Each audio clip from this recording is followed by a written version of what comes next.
O tarifaço de Donald Trump deve afetar a economia dos brasileiros. O presidente dos Estados Unidos passou por 90 dias as tarifas recíprocas. Recebemos Carla Beni, economista e professora da Fundação Getúlio Vargas. Muito bom dia, seja bem-vinda aqui ao Jornal da Manhã. Já começo perguntando como tudo isso vai refletir, então, na vida dos brasileiros. Bom dia, Elisângela. Bom dia a todos.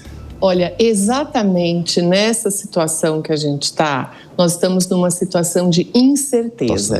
Então, como ele altera muito as tarifas, ele vai e volta, isso dá uma imprevisibilidade para as empresas. No entanto, que nós já estamos vendo alguns recuos de investimentos. Então, Elisângela, esse é o primeiro problema e diria que o grande, porque ele é mais profundo do que a tarifa de 20%, 30% ou 40%, por exemplo. David? Bom, em relação também ao tarifaço, né, claro que muitas medidas estão sendo colocadas e vários analistas também estão fazendo diversas projeções em relação a isso, mas eu gostaria de saber de que forma que a economia brasileira pode ser atingida, já que o presidente Lula, na última sexta-feira, também acabou promovendo, né, uma reciprocidade em relação ao tarifaço do Donald Trump. Quando a gente pensa numa reciprocidade, a gente pode colocar uns percentuais em cima de alguns itens, por exemplo, que a gente acaba exportando.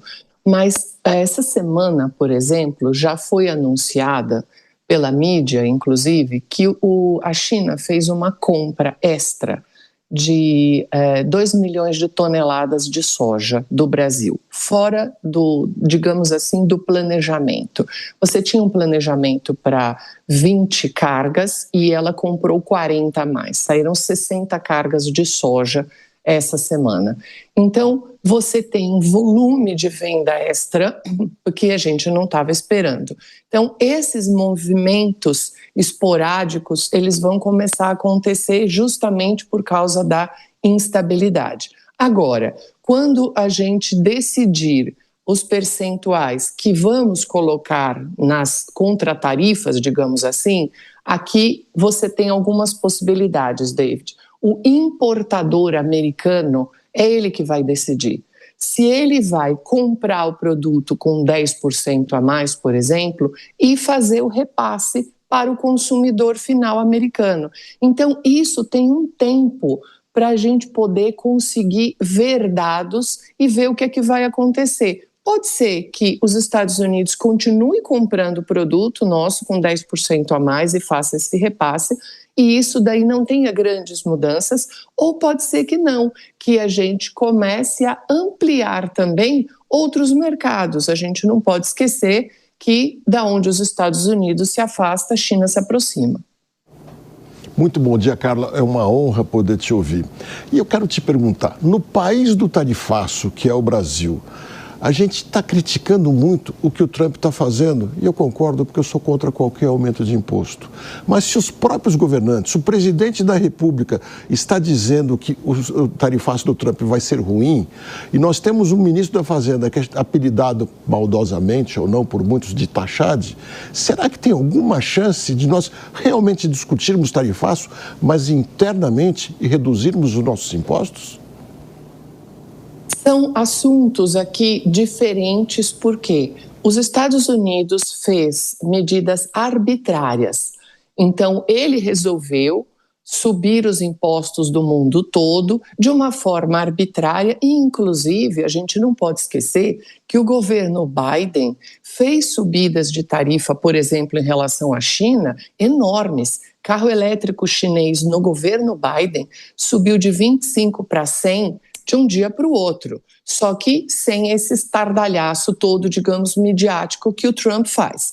Então, quando o Brasil revida, entre aspas, que isso também precisa ver, se interessa para a gente, a pauta de importação e de exportação nossa para os Estados Unidos é muito diferente. Então, uma coisa é a fala diplomática. O Brasil é soberano e ele precisa ter uma resposta diplomática. O que vai acontecer na mesa de negociação entre a diplomacia, entre os ministérios, digamos assim, do Brasil com o exterior, aí é outra coisa. Agora, respondendo à tua outra parte, a questão nossa tributária, o Senado, por exemplo, ainda não definiu o IVA. Então, esse daí é um outro ponto importante. Nós temos uma reforma aprovada, mas a gente precisa decidir qual vai ser a alíquota do imposto de valor agregado que a gente vai ter.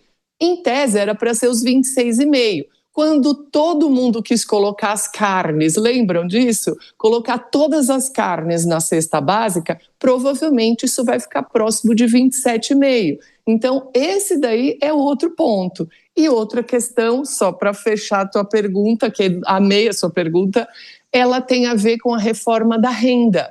E essa ainda nem começou. E como o Brasil tem uma tributação desigual, tributa muito bens e serviços e pouco lucro, juro, dividendo, renda e patrimônio, a gente precisa ver que tipo de vespeiro a gente vai querer colocar a mão aí. Professora Ana Carla, bom dia. Um dia o Trump faz uma tarifa de 25%, no outro dia ele volta atrás, sem que sequer os seus assessores fossem consultados. Tarifa uma ilha que só tem pinguins. Tarifa o Brasil, em que o saldo da balança comercial é favorável aos Estados Unidos. Afinal, ele é realmente um gênio ou a sua política é de improviso e absolutamente equivocada? E qual é efetivamente o propósito dessas políticas do Donald Trump? Bom, se ele for um gênio, há uma possibilidade dessa, é um gênio em causa própria, porque ele conseguiu fazer com que o americano médio apoiasse ele e acreditasse que você pode tarifar país. Então, quando você conversa com o americano médio na rua, nos Estados Unidos, ele fala, o Trump está tarifando a China. Ele não tem a mínima noção de que é ele que paga. Ele acredita que você pode tributar país, que é a China, no sentido abstrato, que vai pagar esse imposto. E a empresa de mídia dos Estados Unidos teve um lucro de 21% em 2 dias, porque ele deu anúncio de compra e depois ele mudou as tarifas, ou seja, ele tornou bilionários mais bilionários, fazendo com que as 500 maiores empresas americanas perdessem 8 trilhões de dólares em dias. Então, se a genialidade dele for em causa própria, aí há essa possibilidade. Do outro lado, ele tem assessores que têm perfis tarifários, protecionistas, como se a gente estivesse voltando aí no final do século XIX e começo do século XX. Ele tem esse tipo de assessoria e o secretário do Tesouro americano é um especialista em fundo de hedge. Então, eu acho que nós teremos muita turbulência daqui para frente. Conversamos então com Carla Beni, economista e professora da Fundação Getúlio Vargas. Professora, muito obrigada pelas informações e explicações também. Sempre bom tê-la aqui. Muito obrigada, um ótimo dia. Obrigada, ótimo domingo a todos. Até a próxima.